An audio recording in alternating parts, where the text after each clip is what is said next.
12가지 인생의 법칙. 조던 B. 피터슨. 세상을 탓하기 전에 방부터 정리하라. 2012년 미국 동부 코네티컷주 뉴타운의 샌디욱 초등학교에서 한 청년이 총기를 난사해 학생 20명과 교직원 6명이 목숨을 잃었다. 그로부터 5개월 전 콜로라도주 소도시 오로라의 어느 극장에서는 또 다른 청년이 총기를 난사해 12명의 목숨을 앗아갔다. 1999년 오로라 이웃도시 리틀턴의 콜럼바인 고등학교에서는 두 학생이 무차별 총격을 가해 12명의 학생과 1명의 교사를 살해했다. 이 사람들을 종교적인 신념을 가진 자라고 표현하는 것은 적절하지 않다. 하지만 이들에게는 현실을 광신도처럼 바라봤다는 문제가 있었다. 콜럼바인 고등학교에서 총기를 난사한 두 살해범 중 한 사람은 다음과 같은 기록을 남겼다. 인간은 보호해줄 가치가 없다. 다 죽어 없어져야 할 존재일 뿐이다. 지구를 동물들에게 돌려주어야 한다. 동물들이야말로 지구의 주인이 될 자격이 있다. 더 이상 아무 의미도 없다. 이들은 존재 자체를 불공평하고 가혹한 것이라 생각한다. 특히 인간 존재를 경멸받아 마땅한 것이라 여긴다. 또 현실은 항상 뭔가 부족한 것이라 생각하며 현실의 심판자를 자처한다. 이들의 비판에는 한계가 없다. 앞의 살해범은 냉소적인 어조로 다음과 같이 덧붙였다. 역사를 되짚어보면 나치는 유대인 문제에 관한 최종적인 해법을 생각해냈다. 모두 죽여라. 무슨 말인지 모를 것 같아 다시 말한다. 인류를 말살하라. 한 사람도 남김없이. 이런 사람들이 경험한 세계는 불충분하고 사악한 곳이다. 그래서 이렇게 생각한다. 세상을 전부 부셔버리겠어. 이들에게는 어떤 일이 일어날까? 독일의 위대한 극작가 괴테는 희곡 파우스트에서 이 문제를 다룬다. 주인공인 학자 파우스트는 악마 메피스토펠레스에게 자신의 영혼을 넘겨주는 거래를 한다. 거래 대가로 파우스트는 지상에 사는 동안 원하는 모든 것을 얻는다. 이 작품에서 메피스토펠레스는 모든 존재의 영원한 적이다. 그는 자신의 신조에 대해 다음과 같이 설명한다. 나는 항상 부정하는 영혼입니다. 부정하는 것은 지당합니다. 왜냐하면 생겨나는 모든 것은 반드시 멸망해야 하니까요. 그렇다면 차라리 아무것도 생겨나지 않는 편이 더 좋을 것입니다.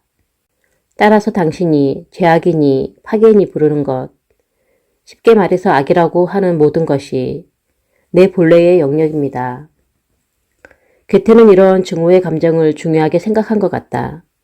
1808년 파우스트 1부를 완성하고 20여 년이 지나서 쓴 2부에서는 메피스토펠레스의 입을 빌려 이런 감정을 표현만 약간 바꾸어 다시 한번 언급했다. 증오가 복수심으로 가득한 인간의 파괴성을 구성하는 핵심 요소인 것은 사실이다. 메피스토펠레스처럼 생각하는 사람은 많다. 그렇다고 초등학교와 고등학교, 극장에서 무고한 사람들을 무지막지하게 살상한 범인들처럼 야만적으로 행동하지는 않는다. 현실에서든 상상에서든 불의를 경험할 때마다 다른 사람들의 약삭빠른 술책에 당할 때마다 아무 이유도 없이 우리에게 닥친 고통을 겪을 때마다 인생의 의문을 제기하고 저주를 퍼붓고 싶은 유혹이 샘솟는다. 왜 선량한 사람들이 이처럼 끔찍한 고통을 받아야 할까? 이 세계는 원래 이렇게 잔악하고 살벌한 곳인가?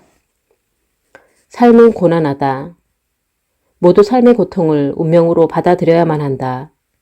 죽음도 피할 수 없다. 때로는 의도적인 맹시, 잘못된 판단, 악의적 행동 같은 나의 잘못 때문에 고통이 찾아오기도 한다. 이런 경우는 고통을 자초한 것이라 덜 억울하다. 결국은 뿌린 대로 거두는 법이다. 맞는 말이긴 하지만 별로 위로가 안 된다. 고통을 겪는 사람이 행동을 바꾸면 그 후의 삶이 더 비극적으로 전개되기는 할 것이다. 그러나 인간의 통제력은 제한되어 있다. 절망과 질병, 노화와 죽음은 우리가 만든 것이 아니다. 결국 우리가 나약한 이유는 우리 잘못이 아니다. 그럼 누구의 잘못일까? 병에 걸린 사람이나 혹은 병에 걸린 아이를 둔 부모는 종교를 가져볼까? 그 종교의 절대자에게 모든 것을 맡겨볼까? 하는 생각을 품는다.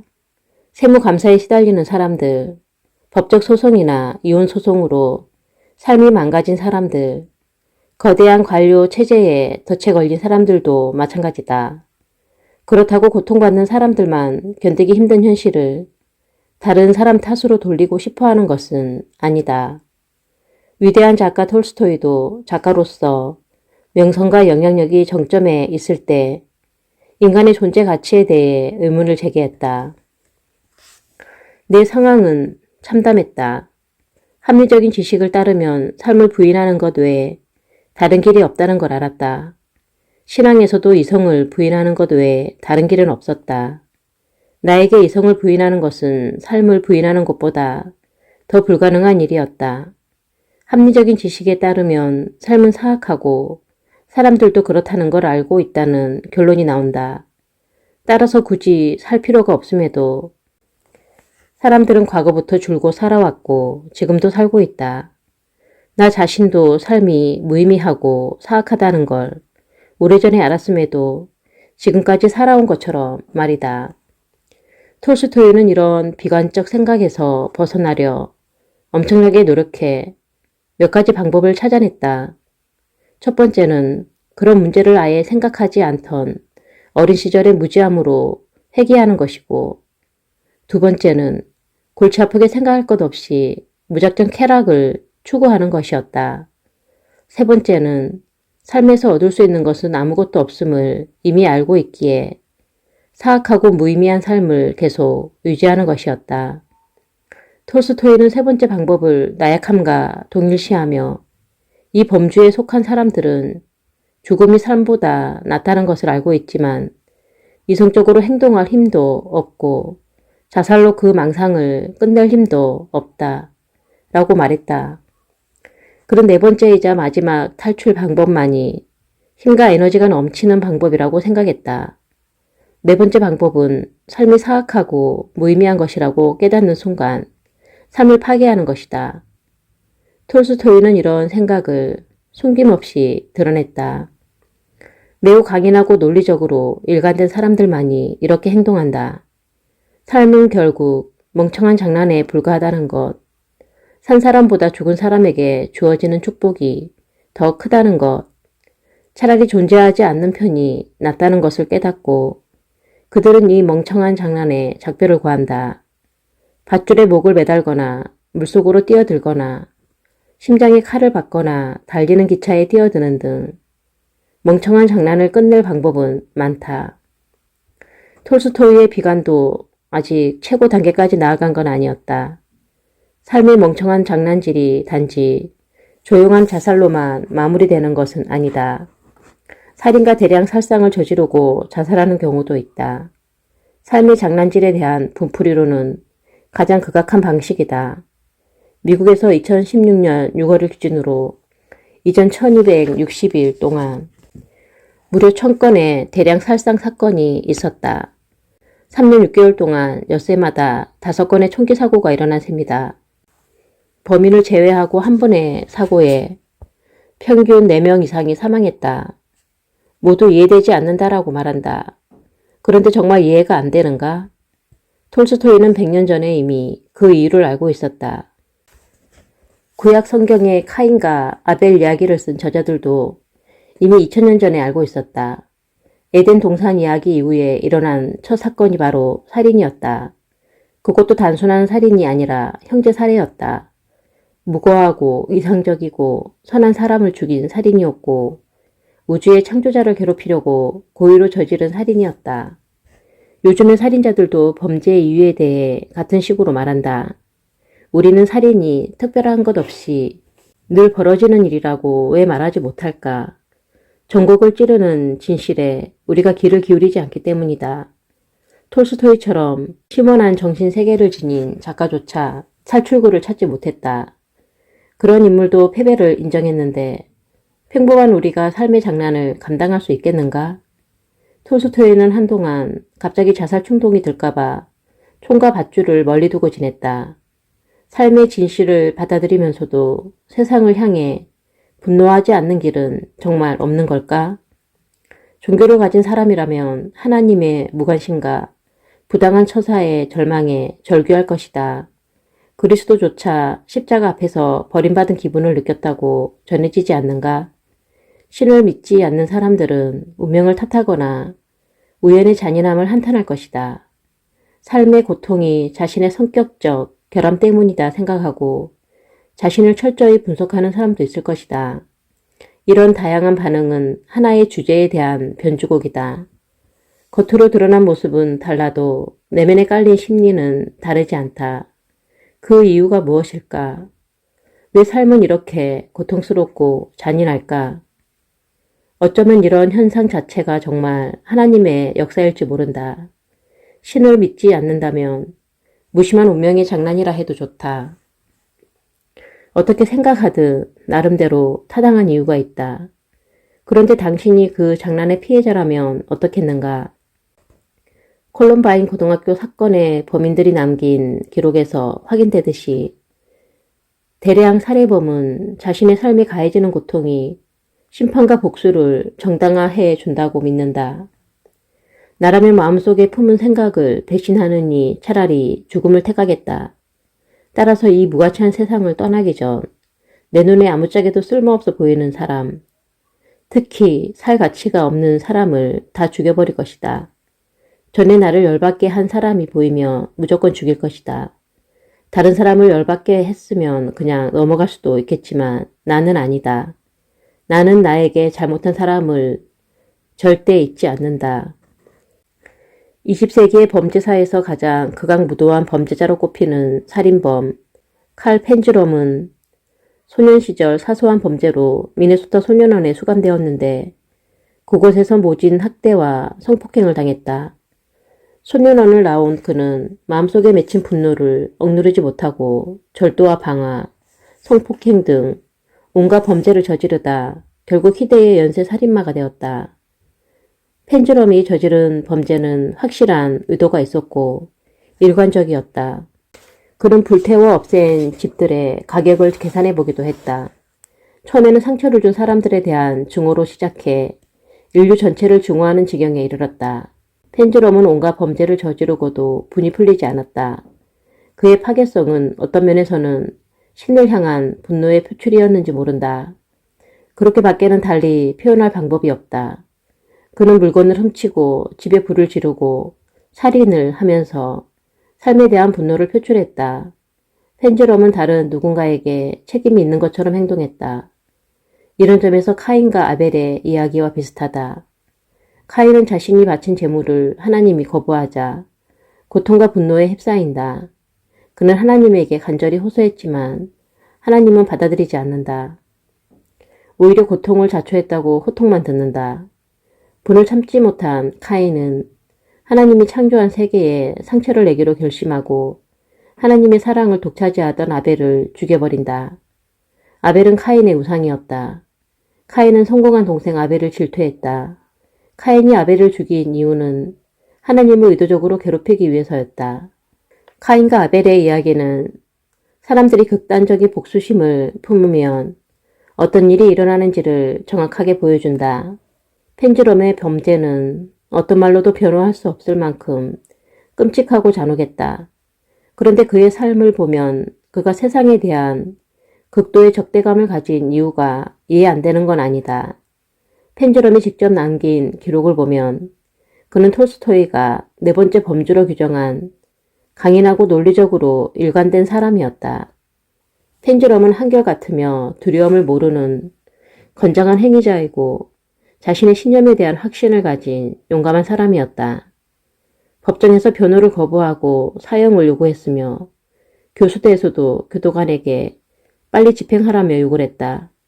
끔찍한 학대를 당하며 성장한 사람에게 어떻게 타인에 대한 용서를 기대하겠는가? 말로 표현하기 힘들 만큼 끔찍한 고통을 받는 사람이 많다. 그런 일을 겪으면 복수는 도덕적으로 불가피한 행위로 여겨진다. 복수와 정의로운 행동이 다른 점은 무엇인가? 끔찍하고 잔인한 행위를 당하고도 용서한다면 오히려 비겁한 선택이 아닐까? 아니면 의지가 약한 게 아닐까? 이런 의문들이 나를 괴롭힌다. 하지만 많은 사람이 끔찍한 과거를 딛고 일어나 선한 사람으로 살아간다. 그런 사람들은 그야말로 인간을 넘어선 존재로 여겨진다. 나는 그런 역경을 딛고 일어선 사람을 많이 만났다.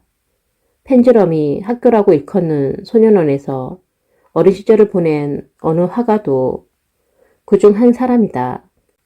그런 어린 시절 한꺼번에 홍역과 볼거리, 수두에 걸려 오랜 시간을 병원에서 보내다 태어나자마자 6살 어린 나이에 가족에게 버림받고 소년원으로 들어갔다.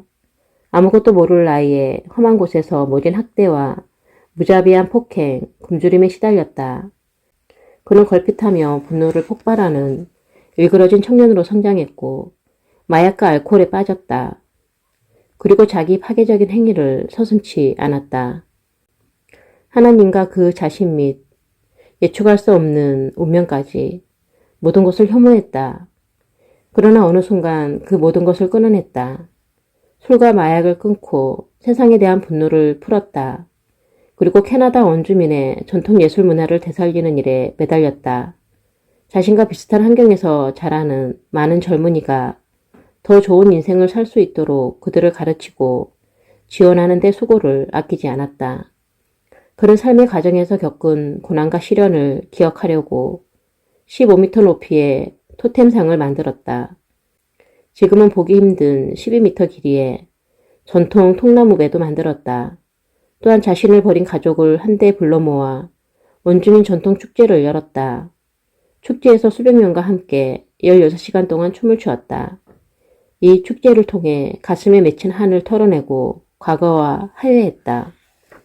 그는 선한 사람이 되기로 결심하고 그 결심을 실천하는 데 필요한 불가능에 가까운 일을 해낸 것이다. 내가 만난 내담자 중에는 나쁜 부모 밑에서 자란 사람들이 더러 있었다. 한 여성 내담자는 어렸을 때 어머니를 여의고 할머니 밑에서 자랐다. 성질이 고약하고 겉모습에 지나치게 신경을 쓰는 할머니는 손녀를 모질게 대했다. 그 여성 내담자는 머리도 좋고 뛰어난 창의력과 풍부한 감수성을 지녔는데 할머니는 그런 장점을 키워줄 생각이 없었다. 그저 자신의 힘든 삶에 대한 원망을 손녀에게 쏟아낼 뿐이었다. 아버지와는 그런 대로 원만하게 지냈다. 하지만 아버지는 매일 술에 빠져 지내는 사람이었다. 결국 아버지 역시 일찍 세상을 떠나고 말았다. 그녀는 아버지가 세상을 떠나는 날까지 수발을 들어야 했다. 그녀에게는 아들이 하나 있었다. 하지만 과거의 분노를 아들에게 전혀 드러내지 않았다. 다행히 아들은 믿음직하고 성실한 청년으로 성장했다. 그녀는 자신의 환경적 결함을 아들에게 물려주지 않고 그 결함을 스스로 봉합하려 애썼다. 조상들의 죄를 답습하지 않는 것이다. 이런 극적인 변화는 얼마든지 일어날 수 있다. 모든 고통이 반드시 허무주의를 낳는 건 아니다.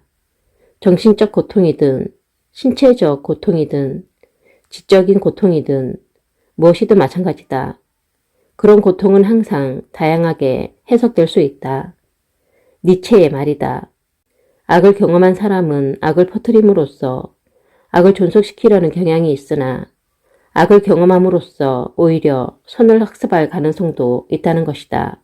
괴롭힘을 당한 아이는 자신이 당한 대로 다른 사람을 괴롭힐 수도 있지만 자신이 받은 고통을 통해 그런 학대가 잘못된 것임을 깨달을 수도 있다. 어머니에게 학대당한 사람은 그 경험을 통해 좋은 부모가 되는 게 중요하다는 사실을 깨우칠 수 있다. 실제로 어렸을 때 학대를 경험한 사람은 대부분 자녀를 학대하지 않는다. 이론적으로 입증된 사실이다. 예를 들어 한 부모가 3명의 자식을 낳아 학대하고 그 3자녀가 각각 3자녀를 두는 식으로 세대가 이어진다고 해보자. 첫 세대에는 아동학대자가 3명, 두 번째 세대에는 9명, 세 번째 세대에는 27명, 네 번째 세대에는 81명이 될 것이다. 세대가 내려갈수록 아동 학대자가 기하급수적으로 증가한다. 이런 식으로 20세대가 지나면 100억 명이 넘는 사람이 어린 시절 학대를 당한다는 결과가 나온다. 100억 명이면 현재 전 세계 인구를 훌쩍 넘어선다. 하지만 실제로는 세대가 내려갈수록 학대는 줄어들고 있다. 학대를 막으려는 조치들도 강화되고 있다. 이런 변화는 인간의 심성에서 선이 악을 지배한다는 증거인 셈이다. 복수심은 간혹 정당화되기도 하지만 생산적인 생각을 방해하는 요인이다. 미국 태생의 영국 시인 T.S. 엘리엇이 쓴 시그 칵테일 파티는 이런 주제를 다룬다. 등장인물 중 한 사람이 칵테일 파티를 즐기지 못한다. 그녀는 정신과 의사에게 자신의 비참한 삶을 하소연하며 이 모든 불행이 자기 잘못 때문이었으면 좋겠다고 말한다. 정신과 의사는 의아해하며 이유를 묻는다. 이 모든 게 내 잘못 때문이라면 내가 어떻게든 해볼 수 있는 게 있다. 하지만 하나님 때문이라면, 현실 자체가 문제가 있어서 그런 거라면 결국 불행에서 벗어날 수 없다. 그녀는 오랫동안 진지하게 생각한 끝에 이런 결론에 이르렀다고 말한다. 하지만 현실의 구조 자체를 바꿀 수는 없을지 몰라도 인생은 바꿀 수 있다. 알렉산드르 솔제니치는 20세기 중반 악명 높은 소련의 강제 노동 수용소에 수감되었다. 삶의 조건에 대해 충분히 해이를 느낄 만한 상황이었다. 제2차 세계대전 당시 최전선에서 소련군 포병 장교로 복무하던 그는 친구에게 스탈린을 비판하는 내용의 편지를 보냈다가 체포되어 죽도록 얻어맞은 후 수용소로 보내졌다. 그리고 수용소 안에서 암에 걸렸다.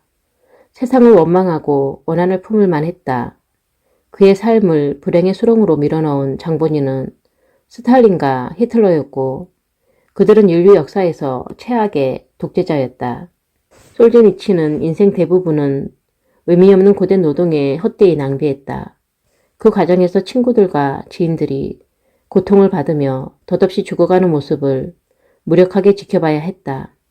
그 자신도 심각한 질병에 시달렸다. 솔제니친에게는 하나님을 원망하고 세상을 저주할 이유가 넘쳐 흘렸다.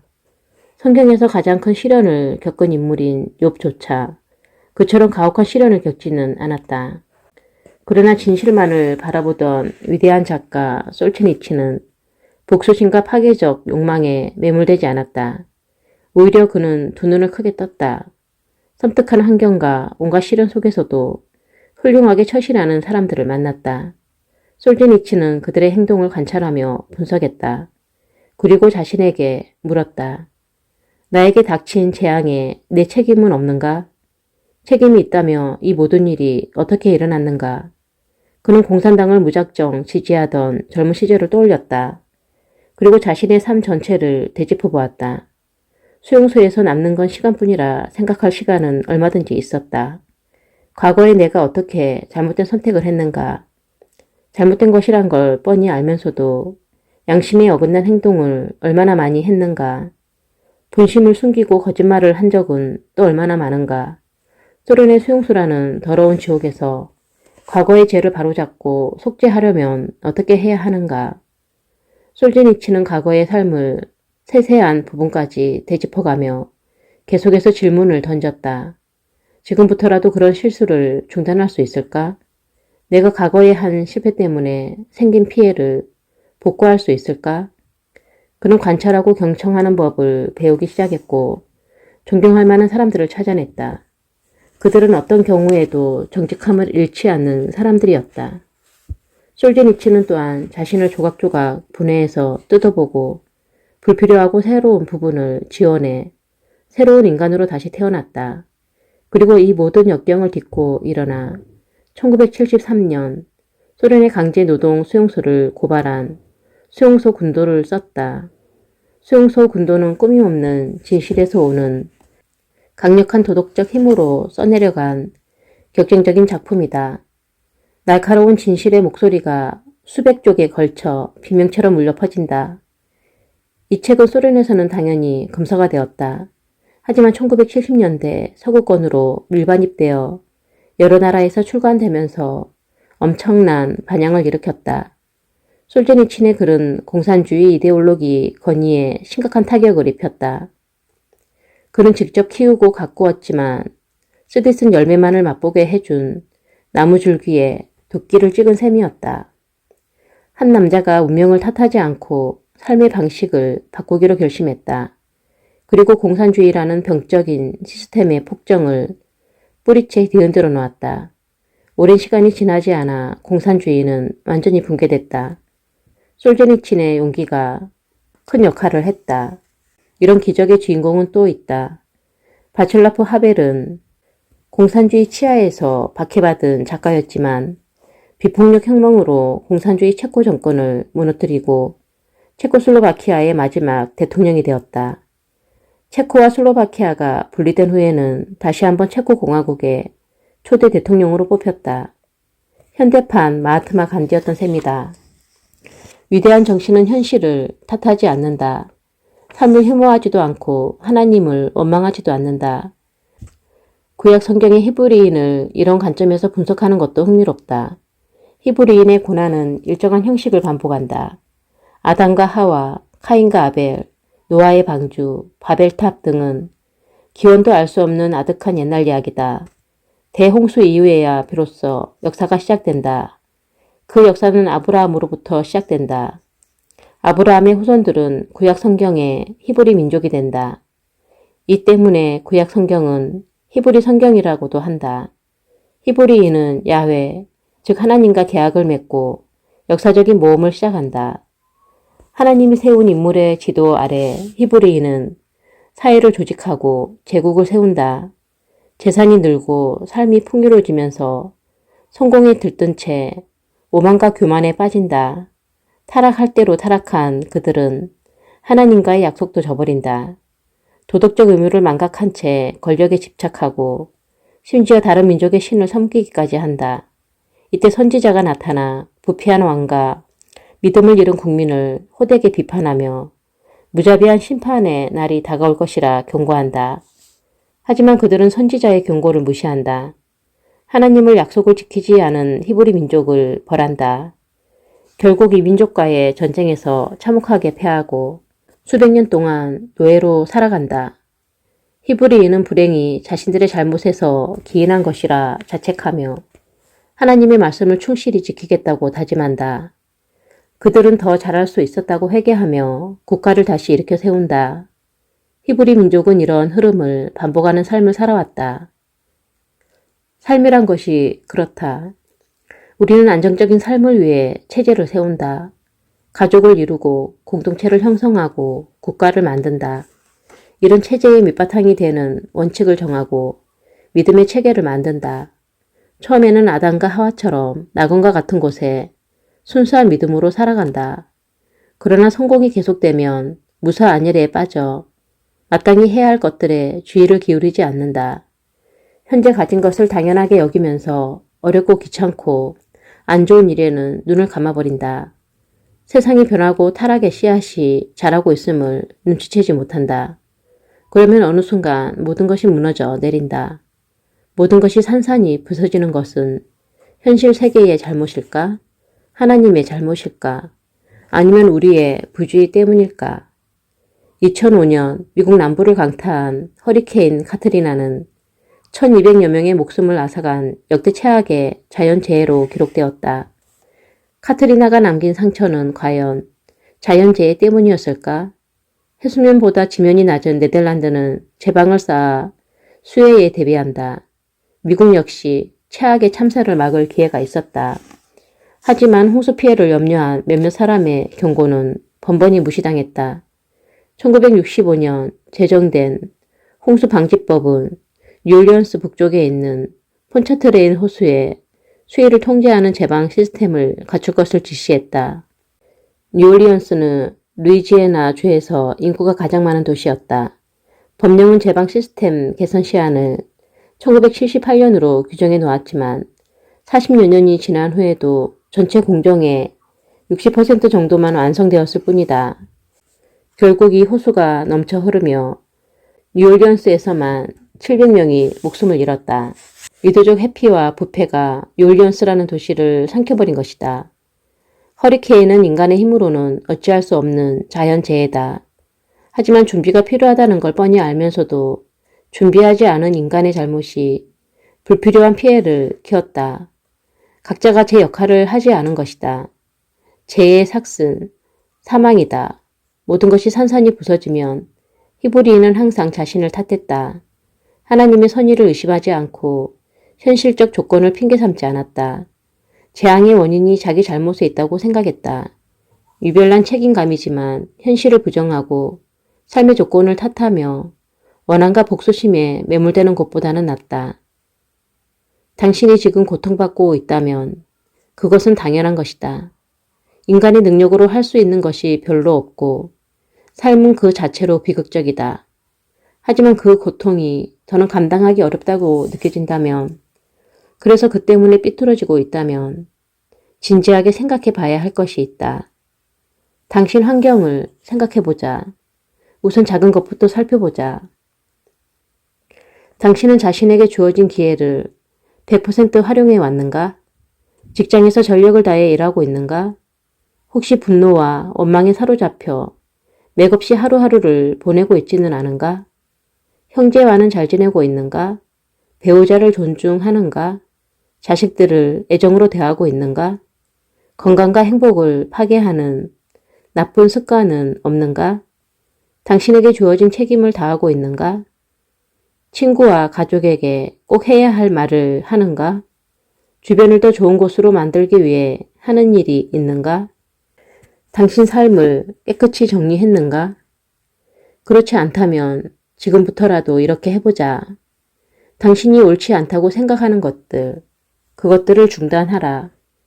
오늘 당장 중단하라. 그 행동이 잘못된 것이라는 사실을 이미 알면서 그 행동을 합리화하는데 시간을 낭비하지 말라.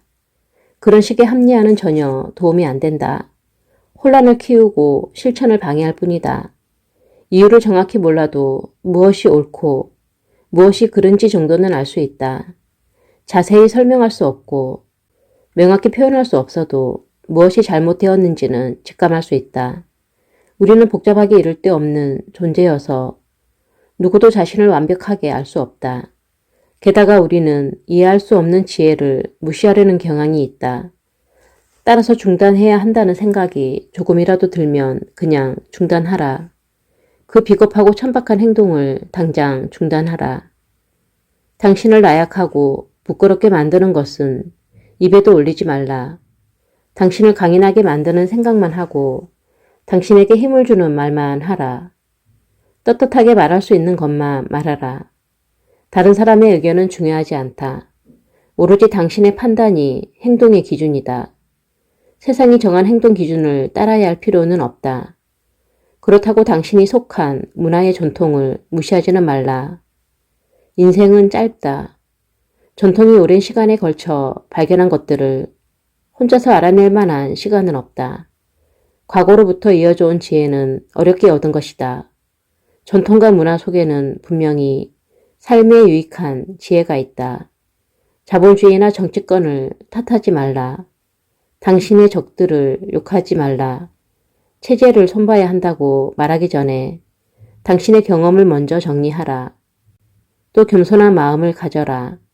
가정도 평화롭게 꾸려가지 못하면서 어떻게 함부로 세상을 평가할 수 있겠는가. 당신의 양심과 이성이 시키는 일만 하라. 그리고 하루 동안 어떤 변화가 일어나는지 지켜보라. 몇 주가 지나면 또 어떤 일이 일어나는지 보라. 제대로 실천하면 마음속에 생각하는 것들을 말할 수 있게 된다. 아내나 남편, 아이들이나 부모님에게 당신이 실제로 원하는 것과 필요한 것을 말하게 될 것이다. 또한 당신이 해야 하는데 하지 않은 일이 있다면 그 부분을 바로잡으려 할 것이다. 머릿속을 거짓으로 채우는 걸 중단하면 머릿속도 정돈되기 시작한다. 거짓 행동으로 삶을 왜곡하는 걸 중단하면 훨씬 더 나은 삶을 경험할 것이다. 그때쯤에는 조금 더 미묘하고 새로운 당신의 잘못이 드러난다. 그런 것이 있다면 역시 중단하라. 몇 개월 혹은 몇 년 동안 꾸준하게 하면 당신의 삶은 점점 단순해질 것이다.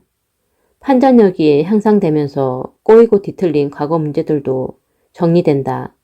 냉소주의에서 벗어나 더욱 강인한 정신을 갖게 되고 더욱 당당하게 미래를 열어 갈 것이다. 더는 삶을 쓸데없이 어렵게 만들지 않을 것이다. 그래도 인생의 비극은 피할 수 없다. 하지만 냉소와 기만으로 그 비극이 더 악화되는 것은 막을 수 있다. 그렇게 타락의 길에서 빠져나온 당신은 전보다 훨씬 더 강해져 있을 것이다. 인생에 피할 수 없는 비극에 좀 더 유연하게 대처할 수 있을 것이다. 비극을 그저 비극으로만 머물도록, 그 비극이 불지옥으로 변하지 않도록 자신을 조절하는 법도 알게 될 것이다. 당신의 불안과 절망, 원망과 분노가 처음에는 폭발 직전까지 가더라도 결국에는 점점 사라질 것이다. 당신은 여전히 나약한 존재지만 맑아진 정신은 삶의 좋은 면을 발견할 것이다. 궁극적으로 당신은 누구보다 평화와 세상의 모든 선함을 지키는 강력한 힘이 될 것이다. 모두 각자의 삶에서 이렇게 하면 우리가 사는 세상은 더 이상 사악한 곳이 아니다. 그 후에도 자신부터 달라지려고 계속 노력한다면 인간의 삶에서 비극마저 사라질지 모른다. 우리 모두 선한 삶을 살기로 한다면 세계가 어떤 모습으로 변할지 누가 알겠는가. 우리 모두 진실만을 말하고 높은 곳을 목표로 살아간다면 바로 이 타락한 지구에 영원한 천국을 세울 수 있을지 누가 알겠는가. 세상을 탓하기 전에 방부터 정리하라.